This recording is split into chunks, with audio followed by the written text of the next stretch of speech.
Hi everyone, it's Meg again. Welcome back or to the Fordham Fashion Collective channel. Today I don't have a fashion themed video, but we are going to be making some vegan and gluten-free pumpkin donuts. So let's get into it. Okay, so I'm starting with half a cup of gluten-free all-purpose flour. I use the King Arthur flour. I find that it works the best and it gets the closest consistency to when you use regular flour. And then I'm gonna go in with another half a cup of oat flour. Put that in. 2 teaspoons of baking powder.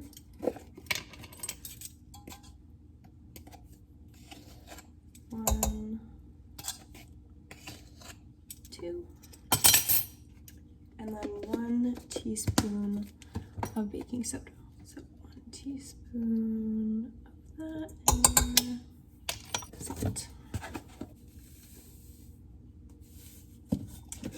Then we're gonna go in with our spices. So I'm using cinnamon, nutmeg, and ginger. So we're gonna do 1 teaspoon of cinnamon. So 1 teaspoon of cinnamon, a teaspoon of ginger. I'm gonna just mix those up quick in the KitchenAid before adding in any of the wet ingredients.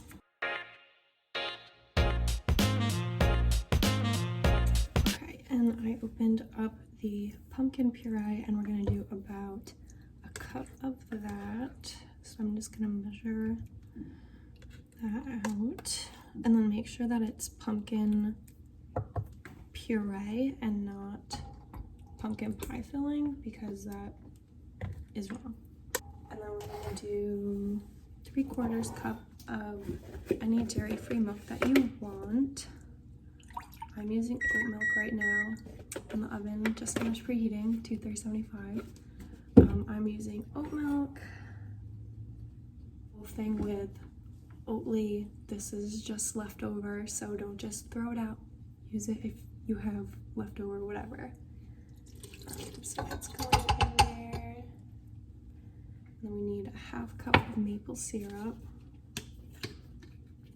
And this is gonna kind of add this sweetness. I guess there's no like sugar in this recipe, so it's more naturally sweetened. I don't like things that are super sweet anyway. I don't know. And then the last thing we need is a 1/4 cup of melted coconut oil, so throwing that in there, and then it is all ready to be mixed out. Then you're going to put it into a piping bag or just like a plastic bag works fine. So we're gonna get all that batter in there.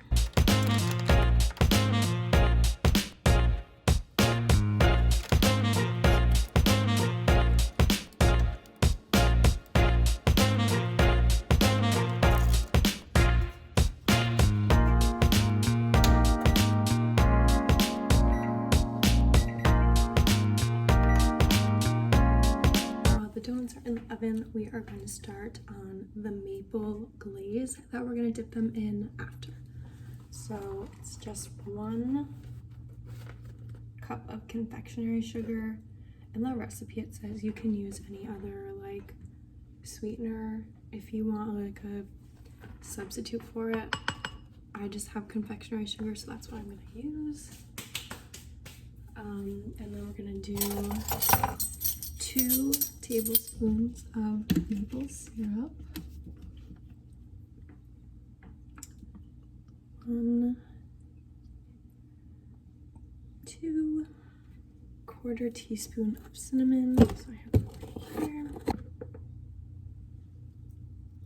The last thing is 3 to 4 tablespoons of your not dairy milk.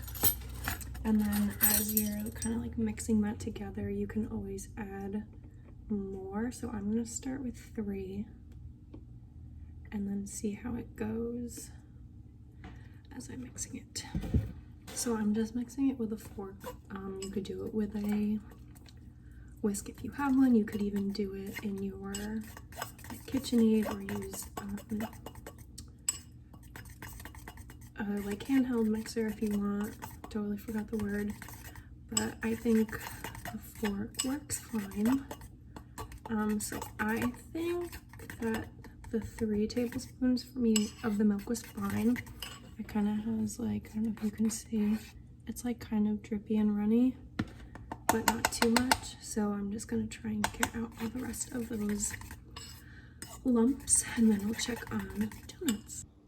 Okay, so mine cooked in about 12 minutes, and I poked them and the knife came out clean, but just, you might need more or less time depending on what type of oven you have.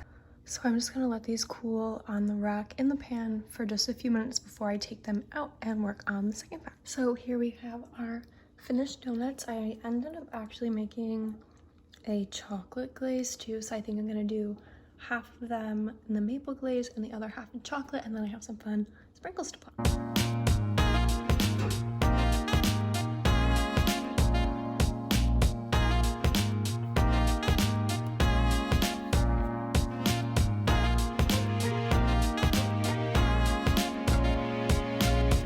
So here are the finished products. I did half of the maple glaze here, and then half chocolate here, and then I did some with sprinkles, some without, and then I have 2 vote donuts. I was asked to work on a project with a whole group of other people. If you don't know, I have a food account, Meg and Her Food, go follow it.